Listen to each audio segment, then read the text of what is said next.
doctor noticed something emerging from the baby's head during this couple's scan. When they looked more closely, they saw what it was right away. Shouting, they informed the parents. Welcome to USA Stories channel. Do not forget to subscribe and activate the bell button to receive all new updates. Now let's go to the story. It was love at first sight when Dustin and Sierra first met. Additionally, they were more bonded to each other because they both had a fondness for children. These two will stop at nothing to ensure the happiness of every child and never wish harm upon any of them. However, this pair would soon find themselves in a difficult situation and have to make a choice that neither of them wanted to make. Beau was born to this couple not long after they were married.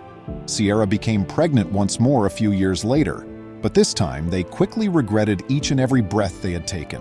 Dustin didn't mind having another male child, but Sierra was hoping for a girl this time around because they already had a male child.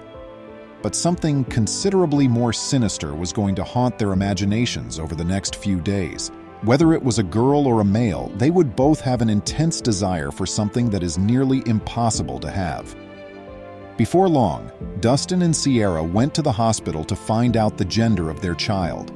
They had entered the hospital with joy, but now they were going to be reduced to tears. As soon as they entered the ultrasound room, Dustin and Sierra sat down and embraced. It was a lovely moment that will give way to extreme agony and anxiety in the next few seconds. "It's a boy," the ultrasonographer announced, glancing up at the pair after analyzing the image. Dustin let out a happy scream at that same moment, and Sierra forgot all about her desire for a baby girl. She started picturing the unborn kid as his elder brother right away. However, all these lovely thoughts were for naught as the following event occurred shortly. The technician muttered, "Oh my God, what on earth is this?" as Dustin and Sierra continued to revel in the moment's bliss. They quickly realized there was a problem. The pair was then led to the office of a neurosurgeon by the technician. They then went over the results for the unborn child, while Dustin and Sierra awaited word on their destiny. After the doctor had been gone for about 30 minutes, Dustin and Sierra got up trembling. It was time to make a decision. They both hoped in private that what they were about to hear wouldn't be important. Regretfully, it was. The neurosurgeon asked them to sit and then explained that their kid had encephalocal, a neural tube defect where the brain and membranes protruded from perforations in the skull like a sac. Subsequently, the physician informed the couple that their chances of survival were poor and that the situation was fairly terrible. Their eyes filled with tears the moment they heard this. Then Dustin questioned, "Would the boy make it?" Very slowly. Time itself stopped when the doctor answered. He informed the parents that even if the boy survived, he wouldn't fit in with society. The doctor replied, "It would be best if you terminated the pregnancy," to a fidgety couple. They were now stuck in a difficult situation. Is it time for them to give up on this unsighted child? Considering that he will only experience agony and suffering, was it appropriate to bring him into the world? The couple thought about it for a time while crying, and then decided to end the pregnancy. They had no idea that they had just committed the worst error of their lives. Sierra was agitated the night before the abortion was supposed to take place. Inside her, she could feel the kid kicking. Was she really about to do something that she would later regret? With sorrowful eyes, she entered Dustin's room, took his hands, and whispered, "Dustin, I can feel our baby. His wish is to be with us. He desires to meet with us. Come, let's defend him." Dustin drew her into his arms and hugged her so intensely that she lost consciousness before she could finish speaking. "You expressed what I thought." Dustin said, "I could never have forgiven myself." As it turned out, they had both discreetly decided against getting an abortion. Even though they knew the child wouldn't survive, they made the decision to keep him that night. Was this, however, the correct choice? They started preparing to say goodbye to the boy for the remainder of the pregnancy. When Sierra's water broke a few months later, Dustin took her to the hospital right away.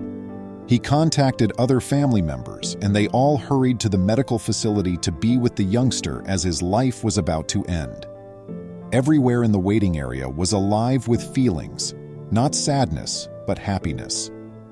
Despite the pain in our hearts, we had all decided to maintain a grin. "We made a self-promise to smile," Sierra said. "I knew my husband's son and other family members were grinning outside the operating room as the doctors instructed me to push. They gave me more strength, and I successfully and joyfully shoved him out." Bentley yonder was born soon after. After hastily wrapping him, the nurses handed him over to his parents so they could bid him farewell. Subsequently, they invited every relative inside. 3-year-old Beau ran in and gave his brother's hair a gentle pat. "I'll teach you how to play a ton of video games. When we get home, I'm going to give you all of my toys," he said.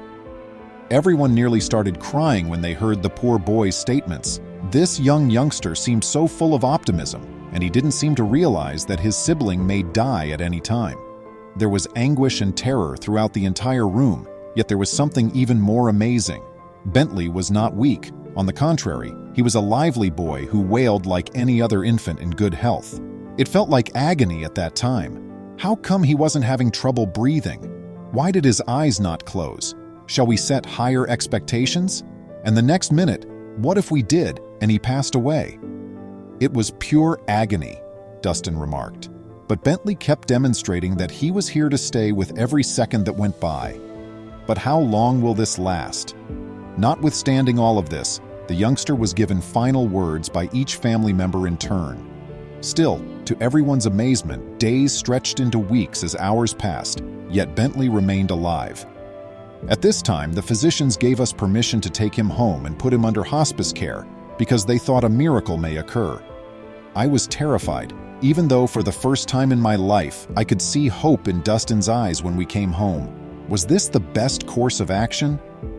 Neither Dustin nor Sierra slept well every night. They were afraid that one morning they would discover the boy was gone. But Bentley was adamant on finishing the race, so he kept fighting. This champion was still alive and well after several months. At that moment, his parents determined to resist and mustered all of their last power. They were bold enough to hope. They would do everything it took to assist the boy. They would no longer just sit around and let nature take its course. Thus, Dustin and Sierra did a great deal of research on medical facilities that may assist their son. Following an exhausting and protracted search, they arrived to Boston's Children's Hospital. Here they were informed that the boy's brain, which was protruding outside of his skull, could be fitted back inside. Was it now time to chuckle and shout, "Victory at last"? Not quite, though. Bentley was taken into the operating room on the day of the procedure, which soon arrived. Sierra and Dustin waited outside to hear the surgeon's verdict. It was a chilly occasion. They sat motionless, looking into nothingness as their hearts silently prayed to one another without exchanging a word. The kid might survive, the doctors had informed them, but there was a 50-50th chance. This youngster showed himself to be a fighter again in the operation room, even though his parents were unaware of it at the time. The top surgeon came out and told the couple that the procedure went well 5 hours later. Bentley's parents visited him when he eventually opened his eyes later that evening. They were so appreciative of the young guy that they continued to observe him. He had such a serene and lovely appearance. He had so much vitality in his eyes. Dustin remarked, "We knew he had a lot to give the world." Bentley was released from the hospital a few weeks after the procedure, and the boy's remarkable recovery continued. Although Bentley's parents think he can persevere through any health issues, doctors think he may face some in the future. We don't fear what is ahead. Bentley is prepared to demonstrate to the world that she is a warrior. However, we will always rush to him in times of need. Even at 7 years old, Bentley still surprises his parents with his cunning and will to survive. He is a content youngster who beams at everyone. I'm just happy that his parents gave him an opportunity at life. Please remember to subscribe to our channel, give us a thumbs up, and turn on the notification bell so you won't miss any of our videos. If you enjoyed the tale, the next video that plays on your screen will probably move you too.